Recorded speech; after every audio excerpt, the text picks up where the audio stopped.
Terima kasih Tuhan untuk kebaikan Tuhan pada hari ini. Kami percaya anugerah-Mu boleh turun buat setiap kami Tuhan, mengubahkan hidup kami, bawa hati kami mudah dibentuk Tuhan, bawa hidup kami untuk mengenali akan pribadi Tuhan pribadi. Kami percaya pengenalan Tuhan secara pribadi akan menyingkapkan semua hal rahasia-rahasia yang berasal daripada Tuhan, sehingga hidup kami melangkah bersama Tuhan, dan perjalanan hidup kami ada penyertaan Tuhan yang ajaib luar biasa. Bentuk hati kami Tuhan, mengalami kuasa Tuhan, sehingga hati kami diubahkan Tuhan. Terima kasih Tuhan untuk kebaikan-Mu. Shalom, puji Tuhan. Hari ini kita akan terus belajar akan kebenaran firman Tuhan. Biarlah hati kita belajar mengenali apa yang disampaikan Tuhan dalam hidup kita. Memang tidak mudah ketika firman Tuhan itu dinyatakan dalam hidup kita. Ada perjalanan-perjalanan proses yang terus berlaku atau berlawanan dalam hidup kita, sehingga hidup kita selama kita mengenal Tuhan kok mengalami hal-hal yang sangat-sangat bertentangan dengan firman Tuhan. Ketika firman Tuhan berkata, diberkatilah engkau bertahun-tahun menjadi orang Kristen, orang tersebut tidak pernah mengalami terobosan demi terobosan dalam hidupnya. Sebenarnya kenapa mereka tidak mengalami terobosan demi terobosan dalam hidupnya, diberkati Tuhan? Karena fokus tujuan dia, fokus tujuan orang ini adalah mencari janji-janji Tuhan, melihat janji-janji Tuhan. Ketika orang mencari janji-janji Tuhan dan itu tidak tercapai dalam hidupnya, maka orang tersebut akan kecewa kepada Tuhan, karena tidak mencari dan fokus kepada Tuhan.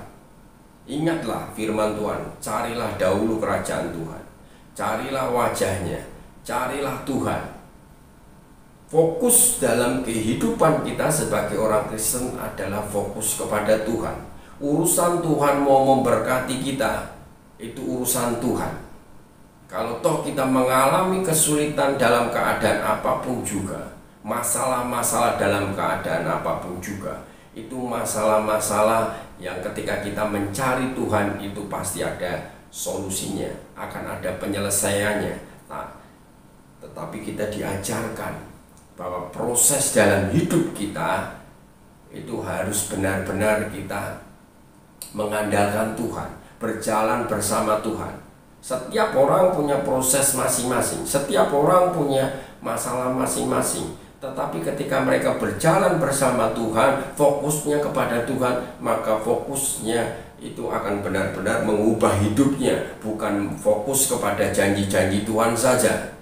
Ketika kita fokus kepada janji-janji Tuhan dan kita menunggu lama dan itu kita tidak mengalami berkat Tuhan, tidak mengalami terobosan, akhirnya kita mundur daripada Tuhan.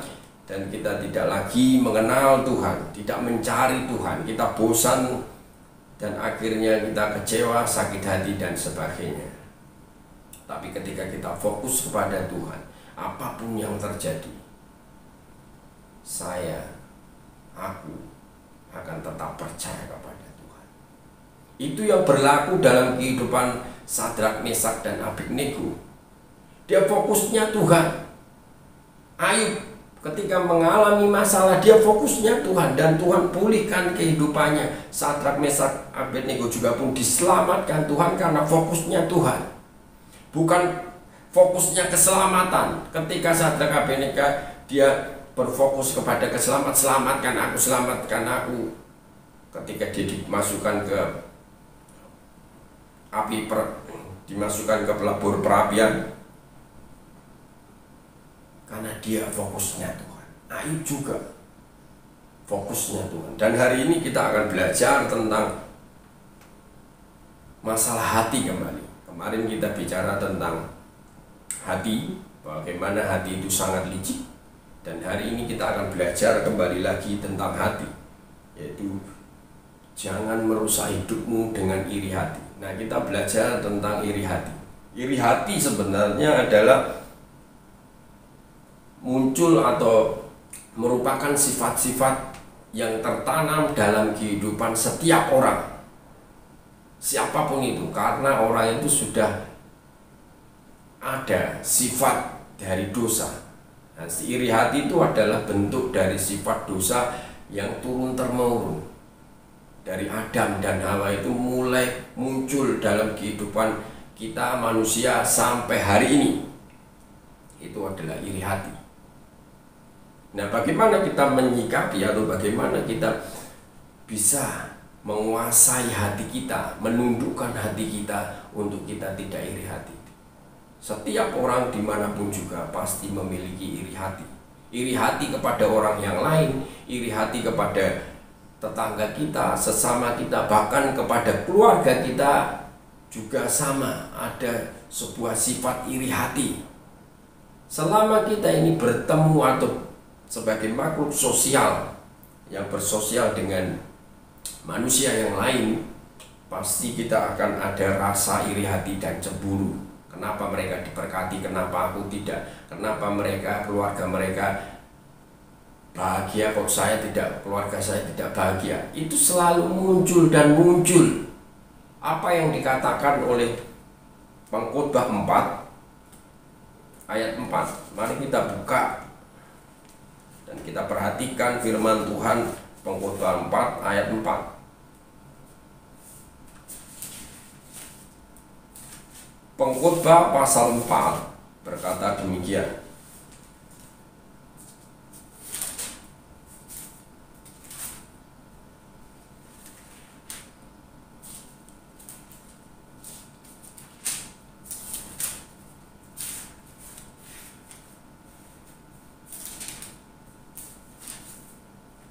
Pengkhotbah pasal 4 ayat 4 yang firman Tuhan.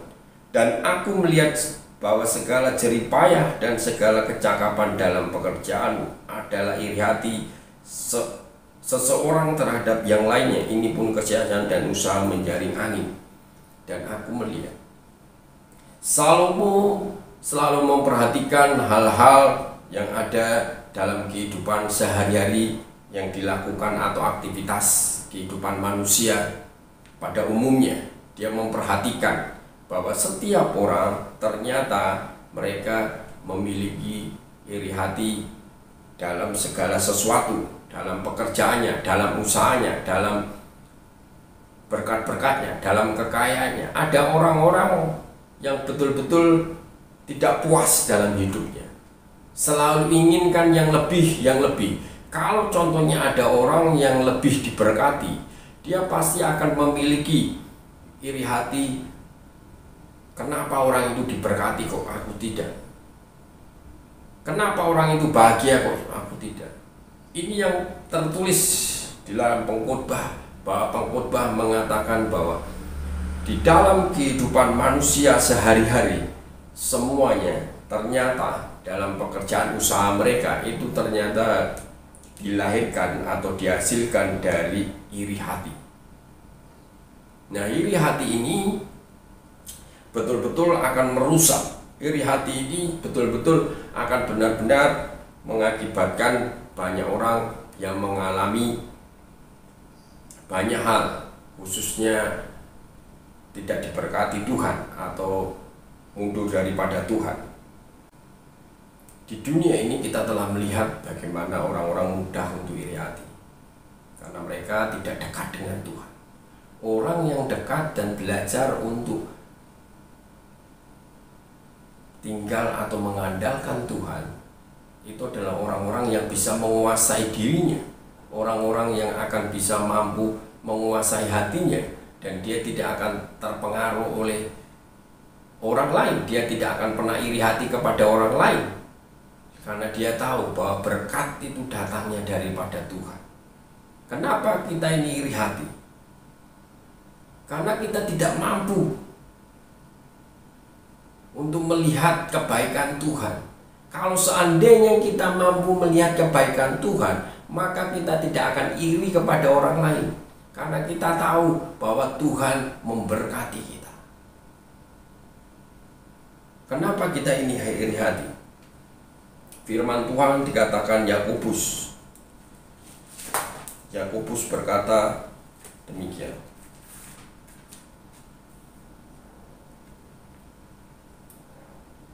Kamu mengingini sesuatu tetapi kamu tidak memperolehnya, lalu kamu membunuh, kamu iri hati tetapi kamu tidak mencapai tujuanmu, lalu kamu bertengkar dan kamu berkelahi, kamu tidak memperoleh apa-apa karena kamu tidak berdoa. Salah satu yang membuat kita ini iri hati itu karena kita ini tidak berdoa. Berdoa adalah kunci di mana bisa menguasai hidup kita. Doa itu membutuhkan sebuah ketenangan. Doa itu bisa mengontrol hidup kita. Semakin kita dekat dengan Tuhan, maka hidup kita akan benar-benar disingkirkan dari rasa sakit hati. Doa itu sangat penting. Mungkin kita mengingini sesuatu tetapi tidak memperoleh apa-apa. Mungkin kita menginginkan ini dan tidak terjadi apa-apa karena kita tidak berdoa. Tapi untuk berdoa juga pun membutuhkan sebuah ketenangan. Dalam 1 Petrus 4 ayat 7, 1 Petrus 4 ayat 7 berkata demikian.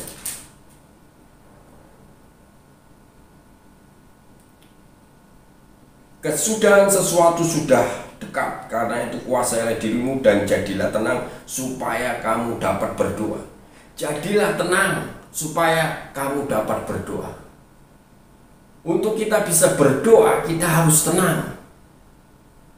Menenangkan diri kita, menguasai diri kita, itu membutuhkan waktu, mungkin bertahun-tahun. Kita melatih diri kita ibadah, hal-hal yang berubah.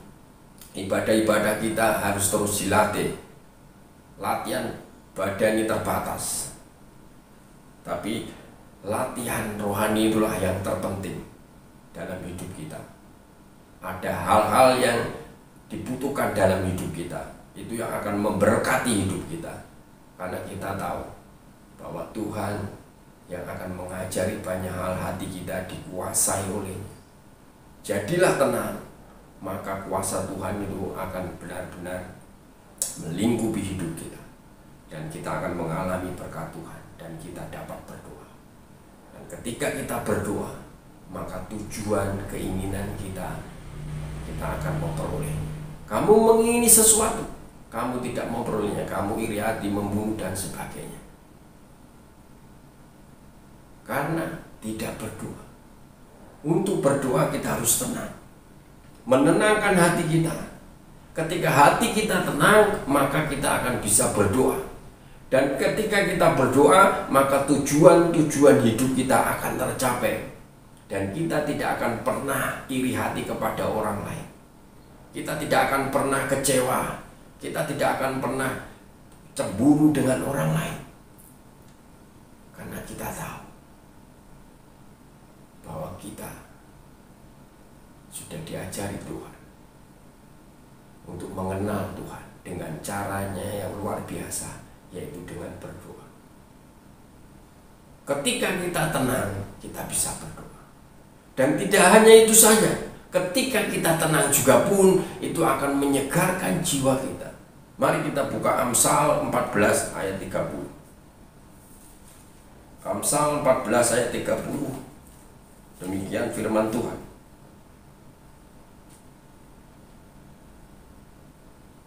Hati yang tenang menyegarkan tubuh, tetapi iri hati membusukkan tulang. Hati yang tenang menyegarkan tubuh. Ketika hati kita tenang, bisa berdoa, dan ketika hati kita tenang juga akan menyegarkan hidup kita, tubuh kita. Tetapi iri hati membusukkan tulang. Iri hati membuat tulang-tulang ini keropos atau osteoporosis. Kita mau hati kita tenang, tidak iri hati kepada orang lain, bisa berdoa.